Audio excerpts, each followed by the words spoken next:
हमला। 17% मुसलमानों को ना सीएम और ना डिप्टी सीएम। कह रहे हैं ओवैसी, ये सामाजिक न्याय नहीं है बल्कि राजनीतिक भेदभाव है।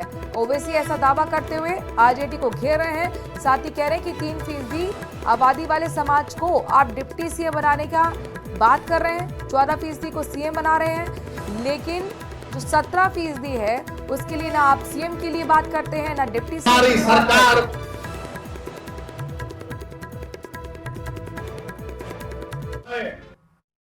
हमारी सरकार बनेगी तो मुख्यमंत्री हमारा होगा।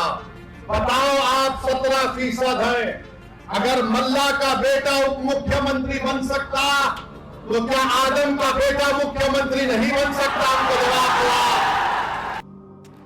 जिसकी आबादी 3% की नहीं है, वो ये कह रहे हैं कि अब की बार उनका उप मुख्यमंत्री राजद से होगा, और जिसकी आबादी 17% है उनका कोई नामो निशान नहीं है।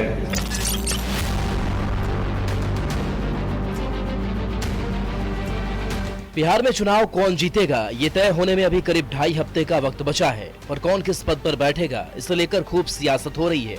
हाल ही में महागठबंधन ने घोषणा की कि उनकी सरकार बनी तो तेजस्वी यादव सीएम और खुद सन ऑफ मल्लाह कहने वाले मुकेश सहनी डिप्टी सीएम। पर यह बात एआईएमआईएम चीफ असदुद्दीन ओवैसी को नागवार गुजरी। बिहार में कहता है कि अब के बार मल्ला का बेटा डिप्टी चीफ मिनिस्टर होगा, तो मैं पूरे आप तमाम से एक सवाल और एक फिक्र देकर जाना चाहता हूं कि क्या आदम का बेटा मुख्यमंत्री नहीं हो सकता? क्या अब्दुल का बेटा मुख्यमंत्री नहीं हो सकता?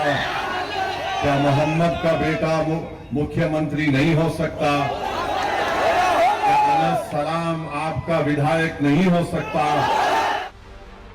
ओवैसी ने बिना तेजस्वी और मुकेश सहनी का नाम लिए महागठबंधन पर जोरदार निशाना साधा। महागठबंधन ने ओवैसी के इस बयान को बेमानी बता दिया और ओवैसी को बीजेपी का एजेंट।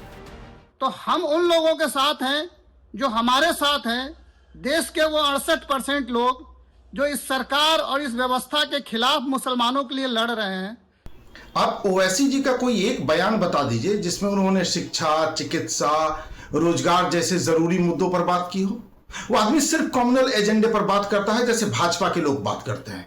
वो भाजपा की मदद करने के लिए देश के हर राज्य में वो आदमी पहुंच जा रहा है। ओवैसी साहब, आप शायद तेजस्वी जी के बयान को नहीं सुने हैं। तेजस्वी जी ने स्पष्ट रूप से कहा है कि भारतीय जनता पार्टी जो बेचैनी दिखा रही है और जो अल्पसंख्यक हितैषी होने का ढोंग कर रही है, उनकी बेचैनी को हम जल्द ही पूरी तरह से समाप्त कर देंगे। ओवैसी ने महागठबंधन पर टिकट बंटवारे में भी मुसलमानों की अनदेखी का आरोप लगाया। मुसलमान यानी तेजस्वी के एमवाई समीकरण का एम और इस एम पर ओवैसी की भी नजर है।